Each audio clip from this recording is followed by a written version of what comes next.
went to school in Victoria at a rather underwhelming high school, which mercifully is no more today. It had its one moment of prominence when its principal found himself on the front page of the Melbourne Age because he'd installed video cameras in the toilets to film the drug taking. Many of those in my years graduated not to university but to Pentridge Prison. Indeed, some of them have held tenured positions there. My father grew up as a dairy farmer in a poor rural area of Victoria. He left school at 14. Never occurred to him that any member of his family would go to university.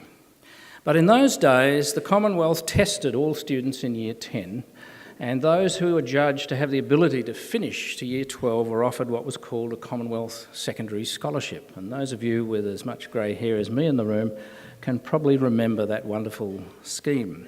This was the first glimmer of aspiration I had that I should think about staying at school. In Year 12 came the Commonwealth University Scholarships, and winning one of those clinched the matter for me. The rest, as they say, is history. Now, why am I telling you all this?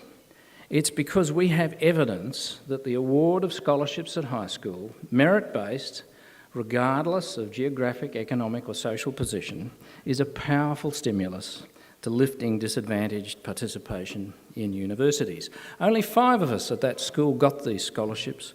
All are successful professionals and graduates today.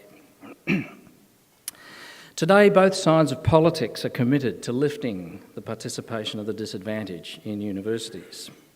The way we're doing it is through the demand-driven system, which uncapped places. As the Minister mentioned, universities are free to enrol as many students as they wish, and the government picks up the tab. The aim of the demand-driven system was to lift participation to 40%, so that 40% of young people in the population would have degrees, and to increase the enrolment of disadvantaged in our universities to 20%. Where are we after 5 years?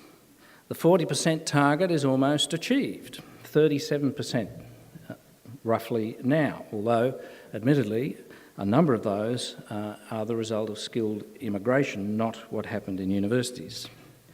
The disadvantaged target achieved? Not so much. In those 5 years, the number of disadvantaged in the universities has lifted less than 1%.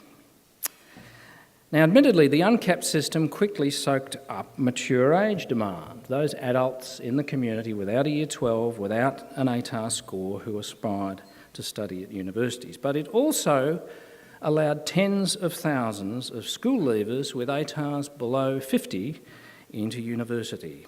Their number has increased nearly 4-fold in the last 5 years. Indeed, nearly 1/4 of all the extra enrolments since the system began have ATARs below 50. This despite the evidence we have that 80% of students with an ATAR below 50 will fail to complete their course. The demand-driven system was reviewed 2 years ago by David Kemp and Andrew Norton. A little-noticed finding of that review confirmed that programs in schools which encourage aspiration and preparation for university are a plausible, probably more plausible way of lifting disadvantage in universities than the system itself. Kemp Norton were very positive about the HEP program, which has been mentioned earlier, which provides grants to do just that in schools. They said, being as it was so long-term, working with primary and secondary school students, it was too early to measure its effectiveness. My main gripe about what was in the budget is that the HEP grants are now going to halve in the next 3 years. Senator Birmingham's policy paper is an insightful document. It identifies the 2 great challenges the government faces in funding universities. One has been mentioned, the cost of the sector growing at twice the rate of the economy. The other has been the explosive national burden from student debts, the unpaid help debts, or as they were called, HECS debts, growing at $1.7 billion a year at the moment, will grow 9 times faster within a decade unless something is done. The policy document provides some quite reasonable and sensible ways of dealing with these things. On the help debts, lowering the repayment threshold, a move that would simply bring us into line with what happens in New Zealand and the UK and will be effective in dealing with that issue. On the cost of the sector, though, the paper is more controversial, not because it proposes a $2 billion cut over the next 3 years to our per-student funding. In fact, I'd rather have that than the one proposed by the previous Labor government, which was $3.2 billion. It's the issue of how the universities make up the debt.